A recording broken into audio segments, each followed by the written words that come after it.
Mulai ya. Assalamualaikum warahmatullahi wabarakatuh. Alhamdulillah saya bisa kembali di pelajaran kita selanjutnya ini. Namun ini bukan informatika ya. Informatika saat ini itu tentang mading dan kecerdasan artifisial. Namun saat ini kita sebutkan di informatika. Apa itu coding, apa itu kecerdasan artifisial, itu nanti akan dijelaskan. Ini sudah masuk semua kan ya? Ya, Bapak dulu ya.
Mana dia? Sudah ada saringan tadi? Saling Imam Huda, Paula, Suryani, Dekoriza, Zainal.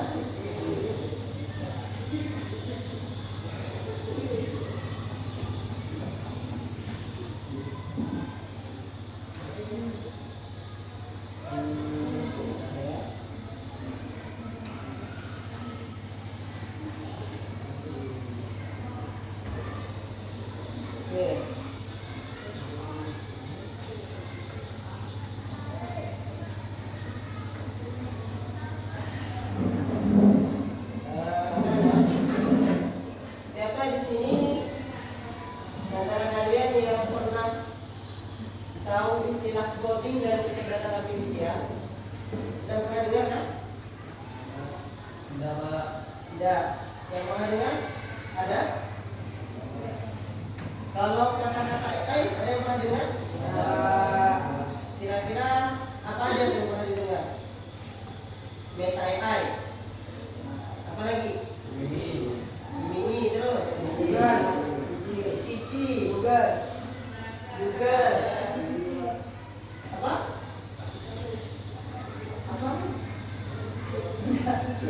Oke, tadi yang disebutkan itu masuk ke kecerdasan artifisial ya. Pertanyaannya di sini, kecerdasan artifisial itu sejak kapan kalian mengetahuinya? Sudah lama kan? Oke. Semua kecerdasan artifisial yang kalian ketahui awalnya itu dibuat dari coding. Artinya semuanya itu dibuat ada dasar perintahnya. Apa itu coding? Coding itu adalah di mana manusia itu menginputkan perintah kepada komputer.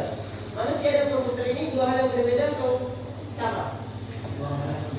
Dua hal yang berbeda betul. Karena dua hal yang berbeda, bahasanya juga pasti akan berbeda. Oleh karena itu, komputer itu hanya bisa paham bahasa komputer yang disebut dengan bahasa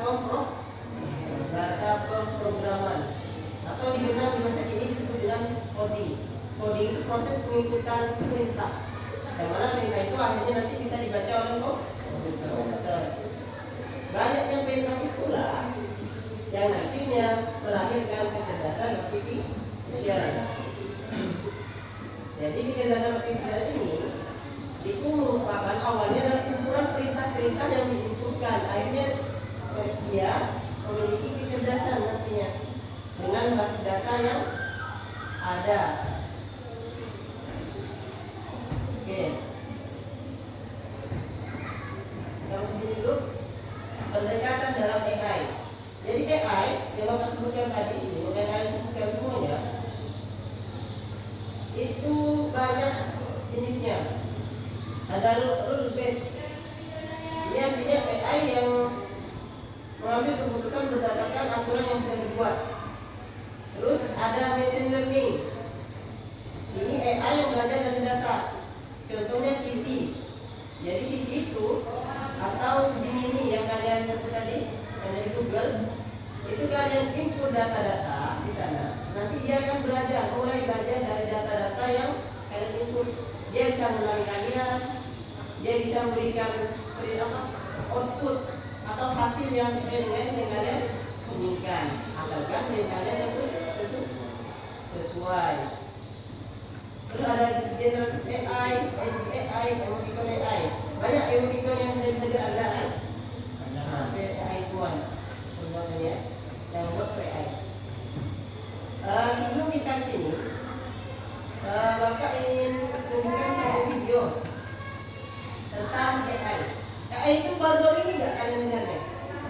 Berapa tahun lah kira-kira kalian dengar kata-kata AI itu? Meta AI, tahun kemarin, baru-baru ini kan? Tapi sebenarnya AI itu sudah jauh lama, sudah lebih dari 2 dekade. 2 dekade itu artinya lebih dari 20 awal mulanya. Cuma AI itu jalannya bangkit turun.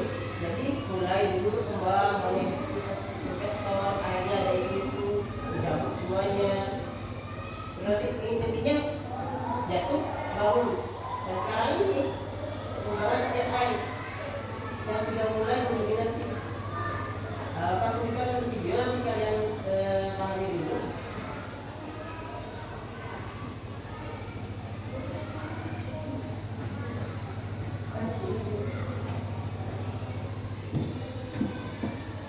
Oh iya.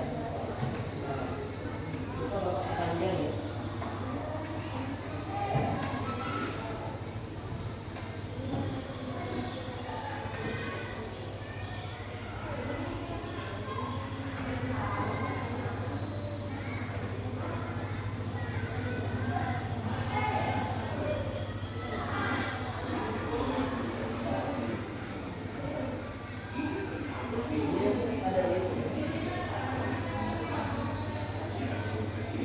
Dari pemikiran filsafat dan matematika sejak ratusan tahun lalu.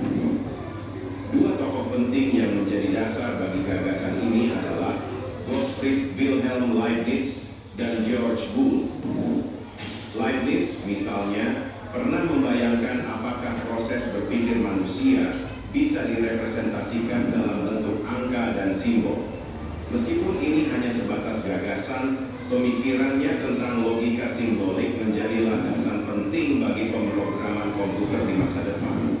Lalu ada Boole yang menciptakan sistem logika yang sangat sederhana tapi revolusioner, aljabar Boolean, dengan 2 nilai dasar 0 dan 1. Nilai-nilai inilah yang tanpa kita sadari menjadi dasar semua pemrograman komputer modern dan memungkinkan adanya sistem komputasi digital. Bisa dibilang tanpa pemikiran awal dari mereka, dunia teknologi kita mungkin akan terlihat sangat berbeda hari ini.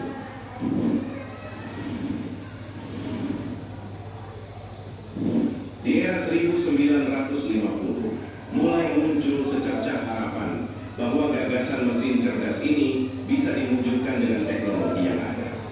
Tokoh utama pada masa ini adalah Alan Turing, yang namanya pasti tidak asing lagi di dunia komputasi. Turing memperkenalkan konsep yang disebut Turing Test. Singkatnya, ini adalah uji coba untuk menilai apakah sebuah mesin bisa meniru cara berpikir manusia. Kalau sebuah mesin bisa melewati tes ini, artinya ia cukup pintar untuk dianggap berpikir. Dan jangan lupa, Turing juga terlibat dalam pemecahan kode Enigma selama Perang Dunia Kedua yang membuktikan betapa kuatnya konsep logika komputasi. Sementara itu, ada juga Claude Shannon yang dikenal sebagai bapak teori informasi. Shannon menunjukkan bahwa komputer bisa diprogram untuk melakukan operasi logika sederhana. Contoh yang menarik adalah ketika ia menerapkan teori ini dalam permainan catur yang menjadi tantangan intelektual pertama untuk AI. Bayangkan, di saat komputer masih sangat dasar, sudah ada upaya untuk membuatnya bermain catur. Disinilah optimisme terhadap AI mulai tumbuh. Tahun 1956 bisa dibilang sebagai tahun kelahiran resmi kecerdasan buatan. Diadakanlah konferensi Dartmouth, sebuah pertemuan yang kemudian menjadi sangat legendaris di kalangan ilmuwan komputer. Dalam konferensi ini, John McCarthy memperkenalkan istilah artificial intelligence dan optimisme mulai meroket. Para ilmuwan pada saat itu berpikir, mungkin saja dalam beberapa tahun lagi kita bisa membuat mesin yang secanggih otak manusia.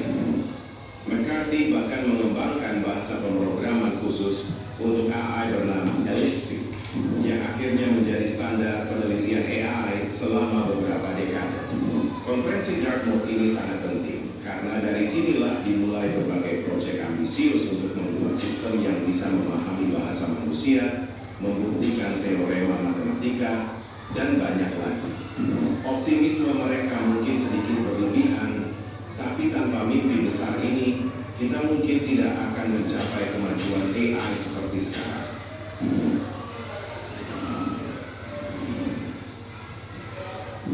Pada tahun 60-an hingga 70-an, kita mulai melihat perkembangan ke arah yang lebih spesifik. Konsep sistem pakar muncul. Ini adalah program yang dirancang untuk melakukan tugas-tugas spesifik yang biasanya memerlukan pengetahuan ahli. Contohnya ada pada Shaky the Robot. Robot pertama yang bisa mengambil keputusan sendiri. Shaky mampu membuat peta rute, menghindari rintangan, dan bahkan mengatur langkah-langkahnya. Dan siapa sangka, di tahun 1966, seorang ilmuwan bernama Joseph Weizenbaum menciptakan program bernama ELIZA. ELIZA dirancang untuk berinteraksi layaknya terapis dan meniru percakapan manusia. Walaupun terbatas, ini menjadi cikal bakal chatbot yang kita gunakan sekarang. Menariknya, ELIZA bahkan bisa berbicara tentang perasaan seseorang, meski sebenarnya ia hanya mengulang atau memodifikasi kalimat yang diberikan.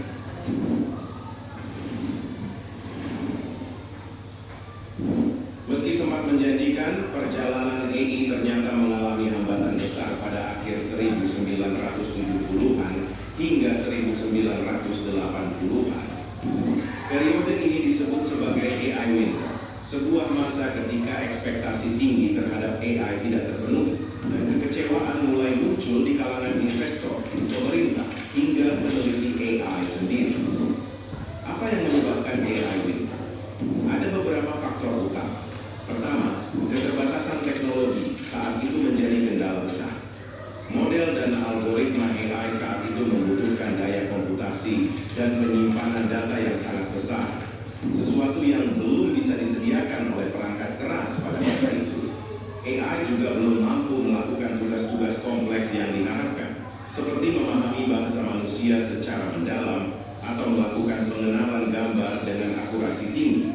Akibatnya, banyak proyek ambisius yang mengalami kegagalan.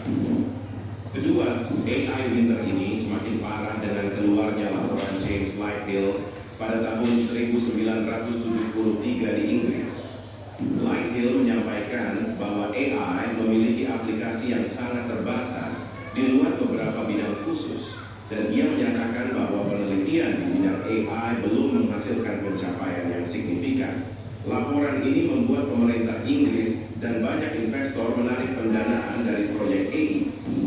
Hal yang serupa terjadi di Amerika Serikat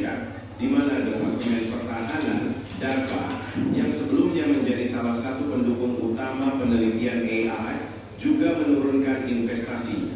Dampaknya, banyak laboratorium riset AI yang terpaksa tutup, dan banyak ilmuwan AI yang terpaksa meninggalkan bidang ini atau mengalihkan fokus ke bidang lain.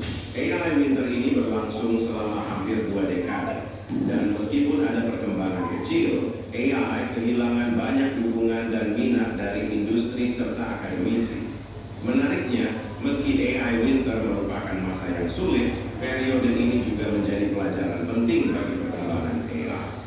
Banyak peneliti mulai menyadari bahwa untuk mencapai hasil nyata, AI harus lebih fokus pada penerapan praktis dan meningkatkan teknik pembelajaran yang lebih realistis, seperti machine learning. Periode ini pada akhirnya mendorong AI menuju kebangkitan baru di tahun 1980-an dan 1990-an dengan pendekatan yang lebih terarah dan realistis.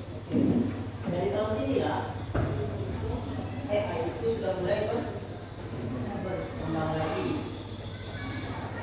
Ya.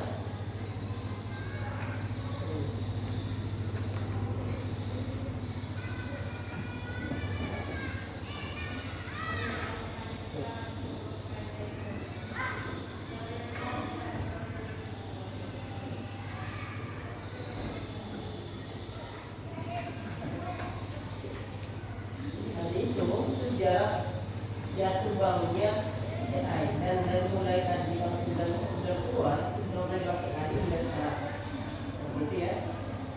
Nah, yang pengen Bapak kasih tahu lagi kalian, AI yang cuma itu semuanya berasal dari bahasa pemrograman. Sampai sini kalian tahu nggak bahasa pemrograman itu kayak apa? Belum tahu?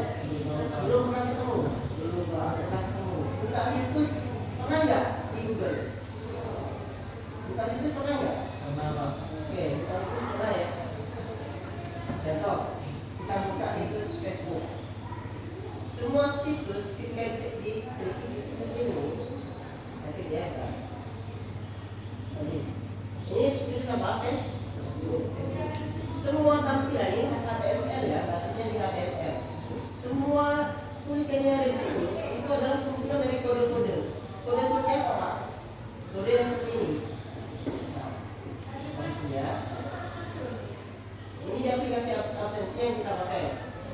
Jadi kode-kode seperti ini yang dipakai. Tadi ada kan istilah tampilkan? Kita lihat buktinya. Kalau ini tampilan kode adalah di Google, kita bisa shift Ctrl I. Ya, kode-kode sebenarnya dari tampilan ini adalah seperti ini. Inilah yang dinamakan coding. Penulisan kode. Aktivitasnya disebut dengan coding. Kode yang ditulis aktivitasnya dinamakan coding. Kodenya itu untuk apa? Untuk memerintahkan komputer. Jadi kalian ini tidak bisa berkomunikasi dengan komputer kecuali dengan bahasa pemrograman untuk menginstruksikannya. Untuk apa membuat AI itu? Supaya bisa digunakan oleh halayak umum. Tampilan yang seperti ini itu kan tampilan umum yang mana bisa digunakan oleh semua orang. Tapi awalnya adalah kumpulan kode-kode dibuat seperti ini supaya orang lain bisa menggunakan, hingga masukkan username, sandi, dan wajib, gitu kan? Coba kita lihat kode yang ada di Facebook yang ini. Ini kan logo Facebook ya. Kita cek logo Facebook ini. Bisa kita ganti loh. Kalau kita mau ganti. Ini bukan metek ya, bukan. Contoh. Kalau ini ya.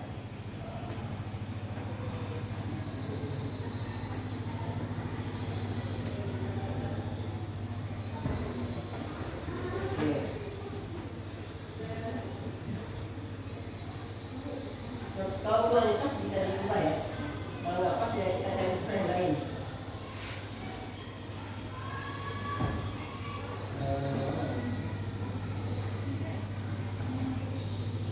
Ini nggak bisa. Nanti itu lepas. Kita cek coba yang lain, yang ini. Ada kata-kata buat halaman.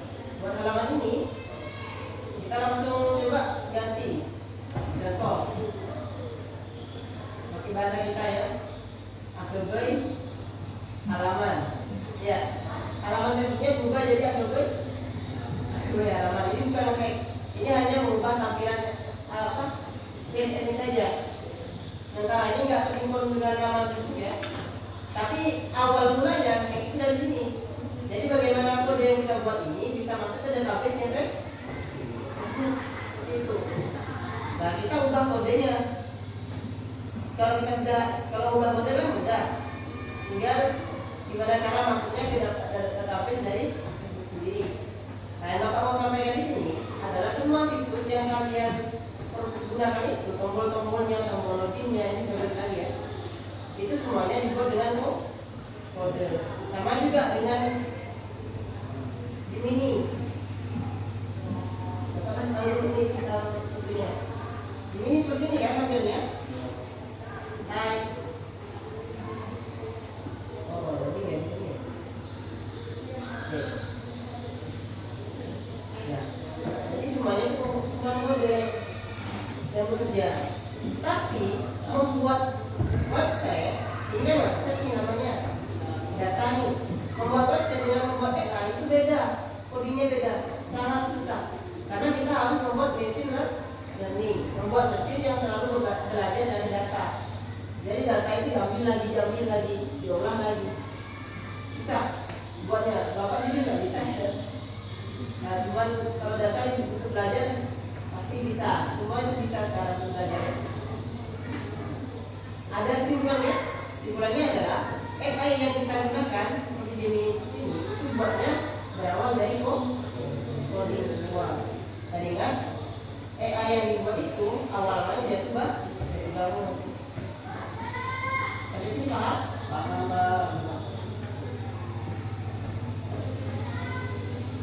Ada yang ingin ditanyakan tentang AI yang coding dulu sebelum kita lanjut?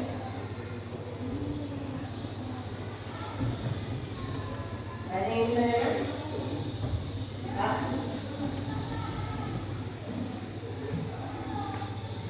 Lebih susah buat website apa AI, Pak?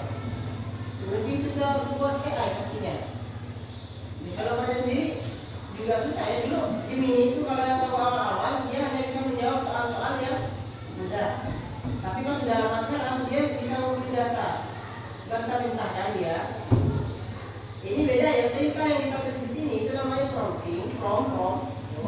Terus di kode yang kita tulis tadi itu namanya coding, itu beda. Coding untuk membuatnya. Dan di sini yang kita masukkan itu prompt, perintah untuk mengakses dari AI-nya sendiri. Coba kumpulkan data, jumlah data,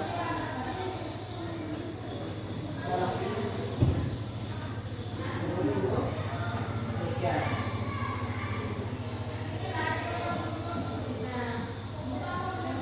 Jumlah data dari tingkat data jumlah sekolah di Indonesia, tingkat SD sampai SMK itu sekolahnya sebanyak berapa banyaknya? 317.770 unit sekolah. Jadi dia database-nya sudah lengkap. Digunakan untuk tugas sehari-hari kalian boleh, bisa juga. Oke. Digunakan contoh buatkan saya tugas teks observasi. Cuma ini harus digunakan dengan bijak ya. Jadi dia akan memberikan saran saja. Saran di bagian ini seperti ini. Kecuali kalian memberikan data, dia akan membuatnya.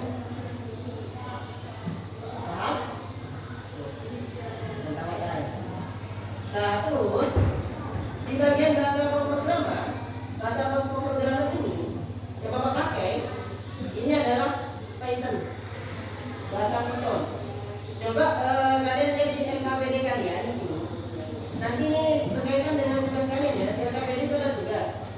Tugasnya itu nanti kerjakannya kelompok. Nah nanti di sini kan ada tentang macam-macam bahasa pemrograman. Ada Python, ada C++, ada Java, JavaScript. Nah itu yang sering dipakai adalah Python dengan C++. Bapak bisa kasih tahu contoh yang dimainkan saja ya. Seperti ini. Jadi tugasnya bukan membuat ini. Tugasnya dari LKPD kalian. Ini tugas lebih lanjut nanti ya di pertemuan selanjutnya. Sekarang kita hanya mengenal tentang coding dan tentang KA, kecerdasan artifisial. Pak, simpulkan di sini sebelum kita mengerjakan LKPD-nya. Ingat, coding itu adalah proses memberi pemasukan perintah kepada komputer. Tanpa coding kita tidak akan bisa buat aplikasi. Jadi coding itu simpelnya adalah kalau di dunia manusia, misal kalian diberi bahan makanan, bahan baku makanan, ada beras, ada daging, itu bahan bakunya kan. Oke. Terus ada kompor, ada koli itu alat-alat untuk memasak. Ada bahan bakunya, ada kompornya. Kompornya itu sama dengan komputer. Bahan masaknya itu sama dengan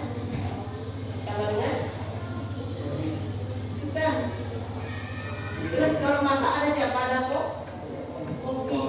kopi itu kah? Kalian. Nah, coding ini itu bagaikan resep. Tahu resep makanan? Oke. Kalau resep makanan itu yang dibutuhkan adalah bahan-bahannya dan alat-alatnya. Betul? Jadi kalau ada kopi, ada kompor, ada resep, ada bahan, nanti akan jadinya apa? Makanan. Sama. Ada komputer, ada programmer, orang yang bisa program, ada data-data yang dimau dan apa yang mau dibuat, nanti akan jadi aplikasi. Seperti itu. Bisa dipahami? Bisa. Oke. Coba dibuka dulu LKPD kalian yang mau bagikan itu. Nah, sini. LKPD ini wajib dikerjakan dulu dan sekarang. Bapak jelaskan sebelum dikerjakan, kemudian ke depan dulu ya. Di sini sebutkan bahasa pemrograman yang pernah kamu dengar dan gunakan. Ini yang kamu dengar saja ya. Nah, kalian boleh manfaatkan terhubung yang ada itu untuk implementasi bagi yang dari pondok yang tidak boleh dengan HP ya. Nah, bagi yang dari luar boleh pakai HP-nya. Nah, terus nanti di sini kan ada materi juga tuh. Nah, silakan dibaca, boleh digunakan kembali. Tapi lebih baiknya digunakan referensi tambahan dari HP kalian, terus internet. Tugas di sini ada tulis juga. Sebutkan 3 bahasa pemrograman, di atas ada juga. Cuman silakan lanjut. Diselesaikan tugas yang ada di sini. Nanti kalian ke depan untuk membaca hasil dari diskusi kalian. Sampai sini paham? Ada yang bisa ditanyakan dulu? Sambil lalu nanti ditanyakan ya.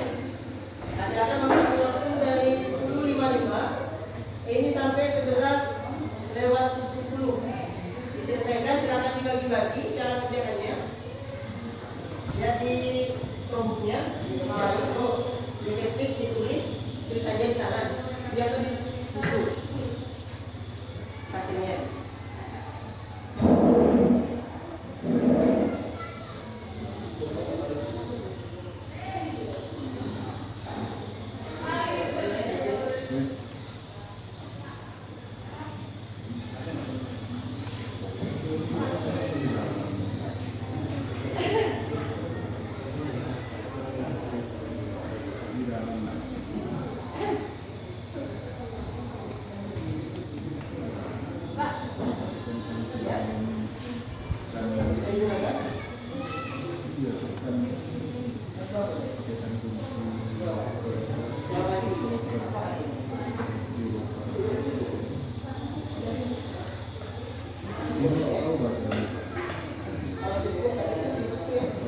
Nanti ke depan baca hasil ke bawah.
apa yang dipresentasikan.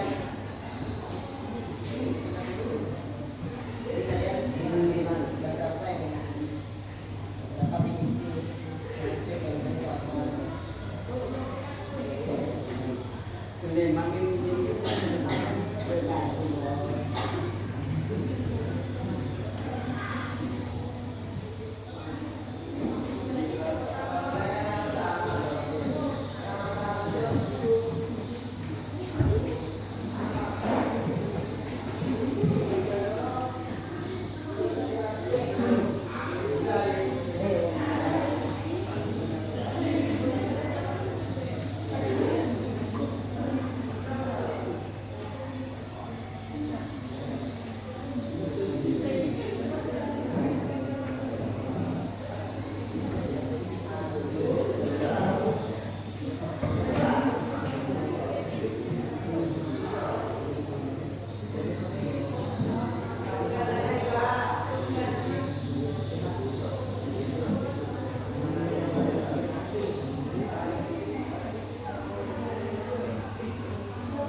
ini bahasa pemrograman itu apa yang tak tadi itu jelas kan bahasa pemrograman itu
juga mulai ke depan ya sambil lalu.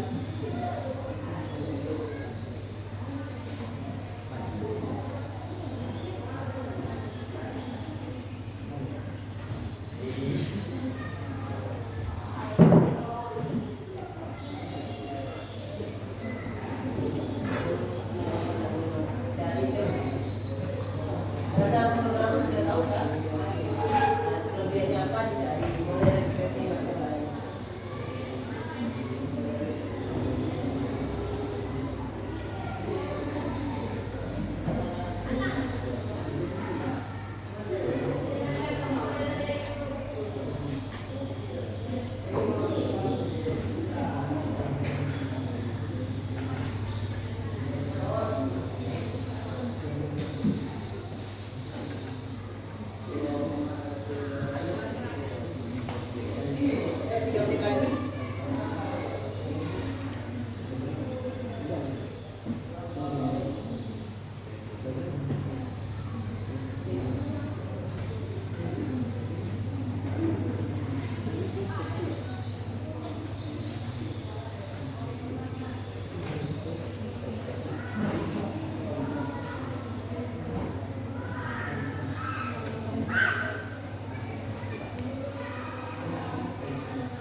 maju, nanti habis maju dijelaskan hasil diskusi kalian. Apa aja hasil diskusi kalian silakan dibacakan saja. Habis itu setelah dibacakan, ibu suruh bapak. Ya, boleh.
sebagai siapa-siapanya oleh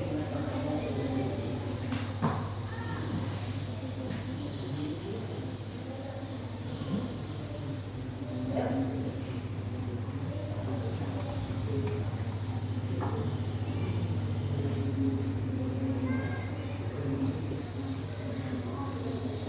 Yang lain diatur ya pertanyaan dibuka berapa kawan-kawan ya. Jangan dirubah Pak. Diatur sendiri yang menjalankan atur. Oke, kami buka 2 pertanyaan. Jadi biasanya jangan takut sama kawan-kawan. Belajar dulu belajar.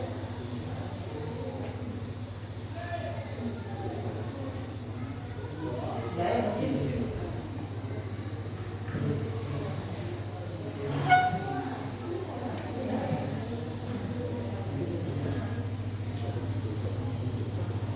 Bagian ya,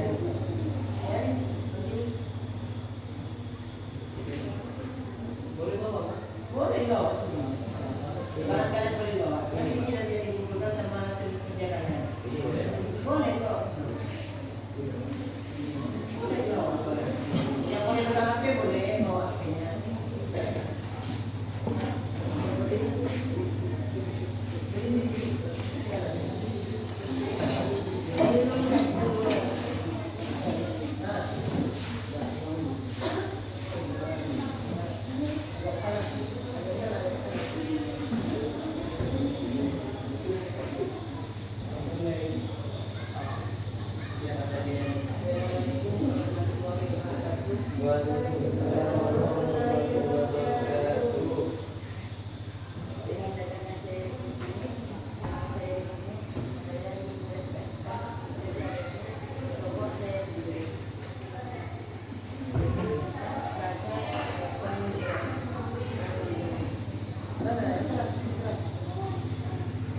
Dibaca ya keras.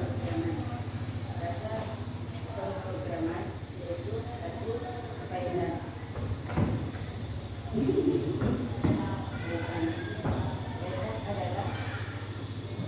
adalah rasa pemrograman tinggi tingkat tinggi yang terkenal dengan sintak yang mudah dibaca dan fleksibel.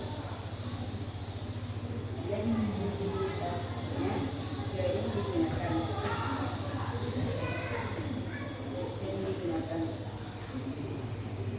dan mereka itu itu adalah rasa pemrograman yang kuat dan efisien sering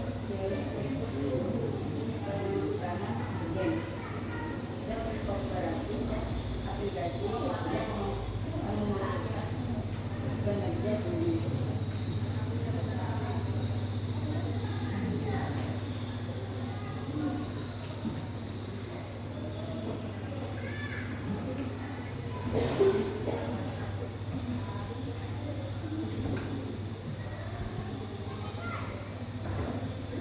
Bahasa pemrograman mana yang menurutmu paling berguna untuk keamanan?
kalau sudah di namanya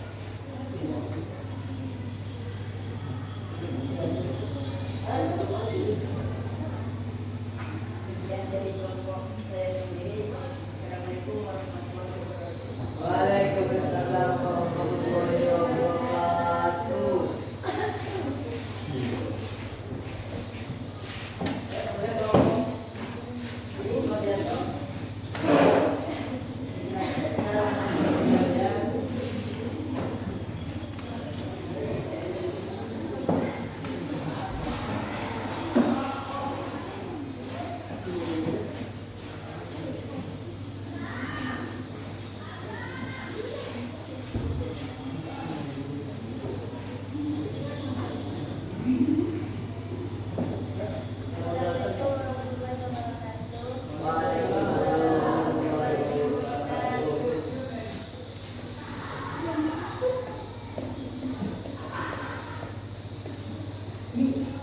Kenalkan nama kelompok kalian.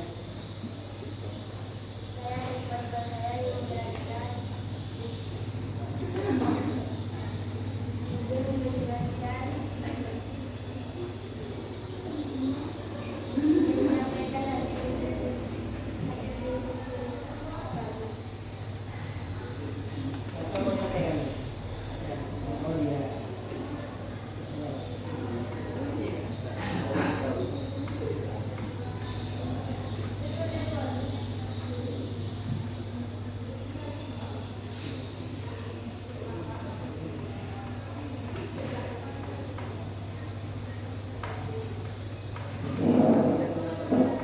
Kami dan teman-teman saya akan menjelaskan tentang pengambilan bahasa program untuk kecerdasan artifisial. Yang pertama, kami memiliki 3 bahasa. Yang pertama, Python. Dengan alasan Python tersebut mudah dipanggil dan bersumber dan serbaguna untuk segala aktivitas. Yang kedua, kita memiliki nama program yang bernama Java. Karena Java tersebut stabil, scalable, lintas platform. Yang ketiga, kami memiliki India. Karena India tersebut memiliki komputasi numerik dan kimia.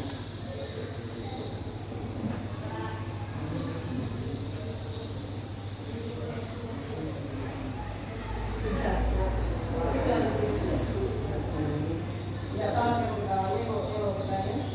Ini saya yang ditanyakan.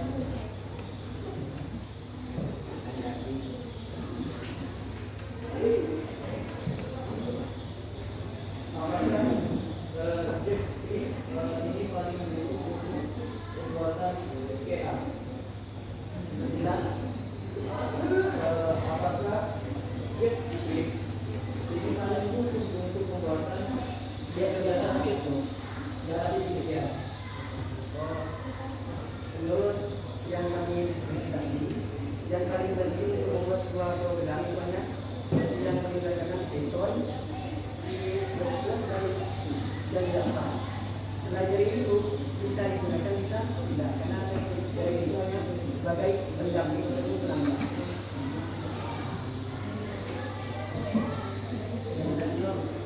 Sudah jelas, sudah ini ada lagi. Hanya ini yang bisa kami sampaikan. Sebelumnya mohon maaf.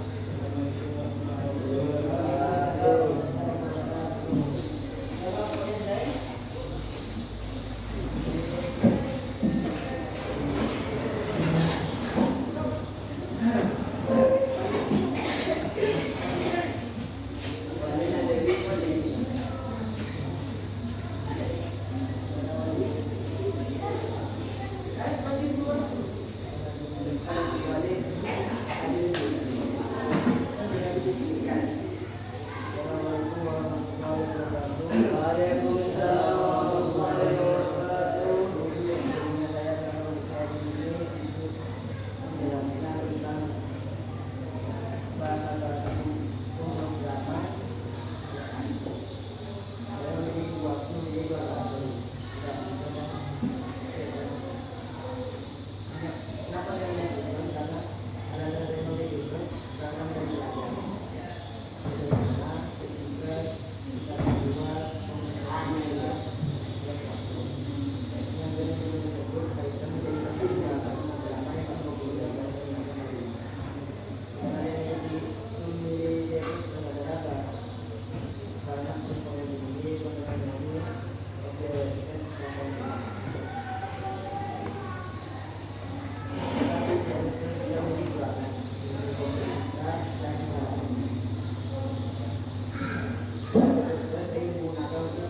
kali yang membuat lagu itu adalah Guido dan Kosum pada tahun 1901. Kurang jelas? Was. Hanya ini deh buat saya. Assalamualaikum warahmatullahi wabarakatuh.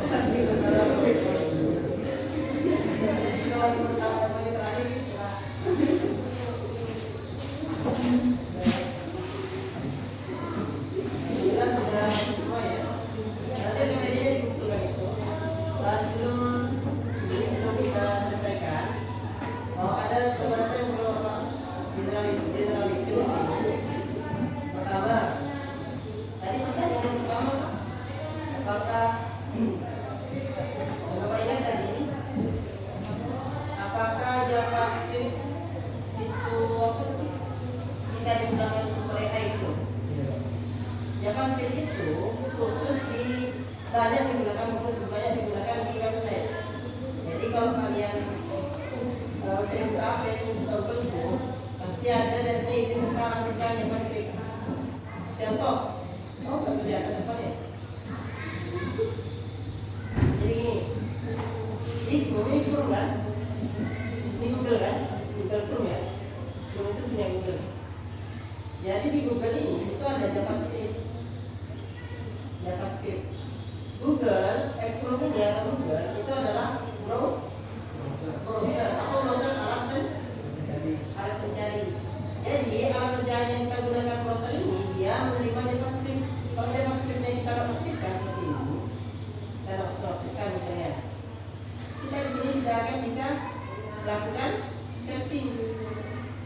Akan ada perintah to all, hidupkan JavaScript untuk keep searching, untuk tetap mencari.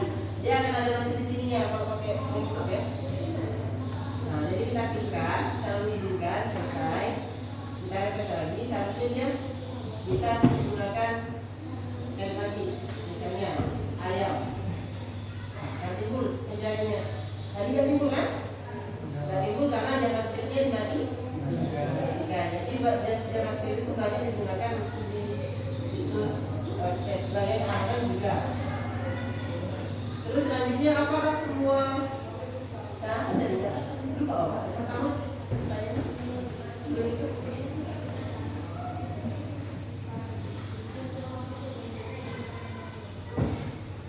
Oke, intinya semua bahasa pemrograman yang sudah ada yang sudah kalian cari entah Python atau Python yang bacanya C++, Java, JavaScript, Julia, itu bisa digunakan untuk membuat KA. Tadi yang bilang tidak bisa ke KA, jadi semuanya itu bisa dibuat ke KA. KA itu enggak terbatas ya. KA itu bukan hanya Gemini, Cici, itu Gemini, Cici, chatbot yang lain itu merupakan mesin learning, mesin yang selalu belajar, sama dengan Google. Itu juga mesin learning sebenarnya. KA itu bisa banyak, bisa untuk absensi, bisa untuk bentuk database penjualan, data masuk barang, penjualan, bisa juga. Intinya yang memiliki kecerdasan, yang mana kecerdasan itu berdasarkan data coding yang kita buat, data-data yang kita buat, contohnya itu bisa disebut dengan KA, kecerdasan artifisial.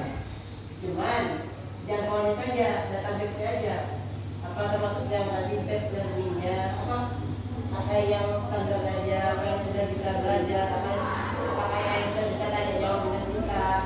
Nah, hanya di situ bedanya ya. Jadi semuanya itu berawal dari bahasa pemrograman. Bukan lihat di yang F refleksinya, bahasa pemrograman mana yang menurutmu paling serbaguna untuk KA? KA itu apa? Tahu nggak kalian tadi? KA itu AI ya. AI, artificial intelligence, itu sudah diadopsi di bahasa Indonesia jadi kecerdasan artifisial, disebut dengan KA. Jadi nggak usah dibaca PA, langsung KA saja, gitu ya. Bahasa mana yang paling berguna untuk KA? Itu tergantung kalian sendiri, tergantung dari pengguna. Kalau kita membuat makanan, resepnya tergantung si kopi, tergantung kalian. Kalau bahasa Python ini mudah untuk digunakan.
kunci kalian kalau mau belajar atau tidak. Dan AI yang kalian tahu itu kalian bisa belajar apapun sebenarnya, asalkan kalian sabar. Karena menurut Bapak lebih baik belajar dengan AI daripada kita belajar dengan orang lain. Karena orang lain punya emosional, kita udah tahu pasti akan mudah kenapa. Tapi AI mau berapa ribu kali pun kalian bertanya, dia akan menjawab dengan polos, dengan kemudahan kalian. Jadi gunakan kemudahan itu untuk belajar. Ingat, dan dia itu mengajarkan lebih berat. Jika AI mengajarkan lebih berat, jadi itu harus kalian tahukan. Kalau kalian ingin belajar dari programming, adalah programming yang jujur.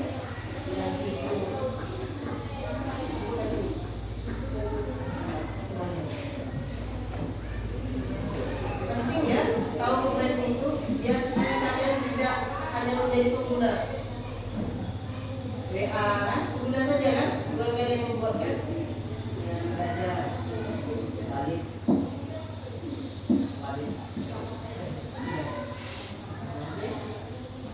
Belajar apa ya? Sudah kita aja, kita ketemu untuk pertemuan selanjutnya.